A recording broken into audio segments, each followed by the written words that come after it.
భూకంపాలు, వరదలు, అగ్నిపర్వతాలు వినగానే మనకు ప్రకృతి వైపరీత్యాలు అనే మాట గుర్తొస్తుంది కదా. కాని అసలు ప్రశ్నేంటంటే, ఇవి నిజంగా కేవలం ప్రకృతి సృష్టించినవేనా, లేదంటే ప్రకృతిలో జరిగే ఒక మామూలు సంఘటనను మనమే ఒక పెను విపత్తుగా మారుస్తున్నామా? సరే, ఈరోజు ఈ విశ్లేషణలో ప్రకృతికి మనకు మధ్య ఉన్న ఈ క్లిష్టమైన బంధం వెనుకున్న అసలు కదేంటో చూద్దాం. మొదటగా ప్రకృతి ఎదురు తిరిగినప్పుడు ఏం జరుగుతుందో చూద్దాం. అంటే మార్పు యొక్క అనూహ్య శక్తి గురించి మాట్లాడుకుందాం. మన ఈ విశ్లేషణకు ఇదే గుండెకాయలాంటి ప్రశ్న.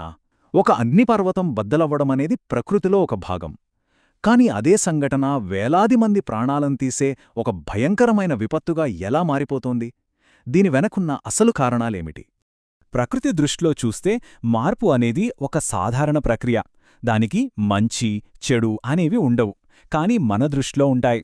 ఉదాహరణకు, ఋతువులు మారడాన్ని, పండ్లు పండడాన్ని మనం ఎంతగానో ఇష్టపడతాం. అదే భూకంపాలు, వరదలు వస్తే మాత్రం దాన్ని విధ్వంసం అంటాం. అంటే మార్పుకి రెండు ముఖాలు ఉన్నాయన్నమాట. ఈ కొటేషన్ కూడా అదే చెప్తోంది. మార్పు అనేది ఆగకుండా జరిగే ఒక ప్రక్రియ.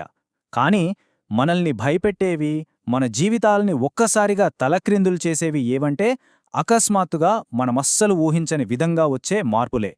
సరే, ఇప్పుడు రెండో విభాగానికి వద్దాం. ప్రమాదం, విపత్తు. ఈ రెండు పదాల మధ్య ఉన్న తేడాను సరిగ్గా అర్థం చేసుకుందాం. ఎందుకంటే ఇది చాలా ముఖ్యం. సహజ ప్రమాదమంటే సింపుల్గా చెప్పాలంటే నష్టం కలిగించే ఒక అవకాశం. అది ఇంకా జరగలేదు, కాని జరగడానికి ఆస్కారం ఉంది.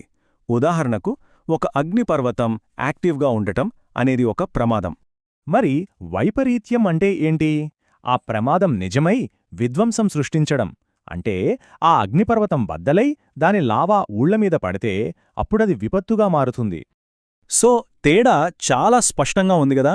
ఒకచోట భూమి కింద ఫాల్ట్ లైన్ ఉండటమనేది కేవలం ఒక ప్రమాదం, అంటే హాని జరిగే అవకాశం ఉంది. కాని ఆ ఫాల్ట్ లైన్ కదిలి భూకంపం వచ్చి ఒక నగరం మొత్తం నాశనమైతే అది విపత్తు. ఇక్కడే అసలు విషయం దాగుంది. విపత్తులనేవి కేవలం ప్రకృతి సృష్టించినవి కాదు. ఒక సహజ ప్రమాదం మన బలహీనతలతో కలిసినప్పుడే అది పెను విపత్తుగా రూపాంతరం చెందుతుంది. అంటే మన నిర్ణయాలు, మన సామాజిక పరిస్థితులే ఒక విపత్తు ఎంత తీవ్రంగా ఉంటుందో నిర్ణయిస్తాయన్నమాట. ఇప్పుడు ఈ విషయాన్ని మన దేశం కోణంలో చూద్దాం. భారతదేశం ఒక విపత్తుల హాట్స్పాట్. ఈ సహజ ప్రమాదం, మానవ బలహీనత కలిస్తే ఏం జరుగుతుందో అర్థం చేసుకోవడానికి మన దేశం కంటే సరైన ఉదాహరణ మరొకటి ఉండదు. ప్రపంచవ్యాప్తంగా విపత్తులను చూస్తే వాటిని ఇలా వాతావరణ, భూ, జల, జీవ సంబంధమైనవిగా విభజిస్తారు. ఆశ్చర్యకరమైన విషయమేంటంటే, ఈ పట్టికలో మనం చూస్తున్న చాలా విపత్తులు భారతదేశాన్ని ఎప్పుడూ ఏదో ఒక రూపంలో ప్రభావితం చేస్తూనే ఉంటాయి. ఎందుకలా? ఎందుకంటే మనది చాలా పెద్ద దేశం. హిమాలయాల నుంచి హిందూ మహాసముద్రం వరకు విస్తరించిన భూభాగం, రకరకాల పర్యావరణ పరిస్థితులు, దానికి తోడు దట్టమైన జనాభా, ఇవన్నీ కలిసి భారతదేశాన్ని ప్రకృతి వైపరీత్యాలకు ఒక హాట్స్పాట్గా మార్చాయి. ఒక్కసారి మ్యాప్ని చూడండి. ఇది మన దేశంలోని భూకంప ప్రమాద మండలాలను చూపిస్తుంది. ఈ ఎరుపు, నారింజ రంగులల్లో ఉన్న ప్రాంతాలన్నీ చాలా ప్రమాదకరమైనవి. దేశ రాజధానితో సహా మొత్తం హిమాలయ ప్రాంతం అత్యధిక ప్రమాద మండలాల్లోనే ఉంది. పరిస్థితి ఎంత తీవ్రంగా ఉందో అర్థం చేసుకోవచ్చు. ఇప్పుడు భారతదేశాన్ని పట్టిపీడిస్తున్న రెండు ప్రధాన విపత్తుల గురించి మరింత లోతుగా చూద్దాం. భూకంపాలు మరియు వరదలు. ఇవి ఒకే నాణెనికి రెండు వైపులలాంటివి. మన ఉత్తర భారతదేశంలో భూకంపాలు ఎందుకొస్తాయో తెలుసా? దీనికి కారణం టెక్టానిక్ ప్లేట్స్ కదలిక. మన ఇండియన్ ప్లేట్ నెమ్మదిగా ప్రతి ఏటా దాదాపు 1 సెంటీమీటర్ చొప్పున ఉత్తరం వైపు కదులుతూ పైన ఉన్న యురేషియన్ ప్లేట్ని ఢీకొడుతోంది. ఈ నిరంతర ఘర్షణ వల్ల అపారమైన శక్తి భూమి పొరల్లో పేరుకుపోతోంది. ఇక ఆ శక్తి ఒక్కసారిగా విడుదలైనప్పుడు భూమి భయంకరంగా కంపిస్తోంది. ఆ ప్లేట్ల ఘర్షణలో విడుదలయ్యే శక్తికి ఫలితమిది. కేవలం కొన్ని క్షణాల్లోనే మనిషి ఎంతో కష్టపడి కట్టుకున్న బలమైన కట్టడాలు కూడా ఇలా పేకమెడల్లా కూలిపోతాయి. ఇక వరదల విషయానికొస్తే ఇక్కడ మానవ పాత్ర చాలా స్పష్టంగా కనిపిస్తుంది.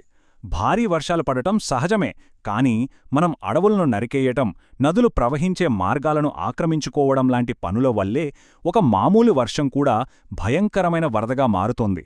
అంటే ప్రకృతి శక్తిని మన చర్యలే మరింత తీవ్రతరం చేస్తున్నాయి.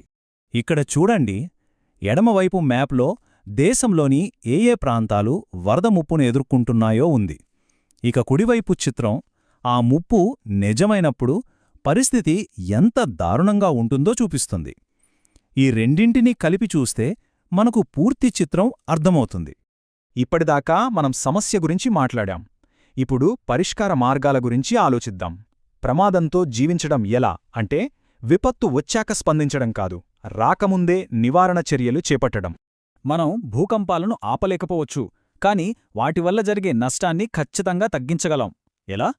ప్రమాద ప్రాంతాలను గుర్తించి మ్యాపులు తయారుచేయడం, ప్రజలకు అవగాహన కల్పించడం, అన్నిటికన్నా ముఖ్యంగా భూకంపాలను తట్టుకునేలా భవనాలను నిర్మించడం. ఇవన్నీ చేస్తే విపత్తు వచ్చాక స్పందించడం కంటే రాకముందే సిద్ధంగా ఉండొచ్చు. ఇది కేవలం ఒక్క దేశం సమస్య కాదు, ఇది ప్రపంచవ్యాప్త సవాలు.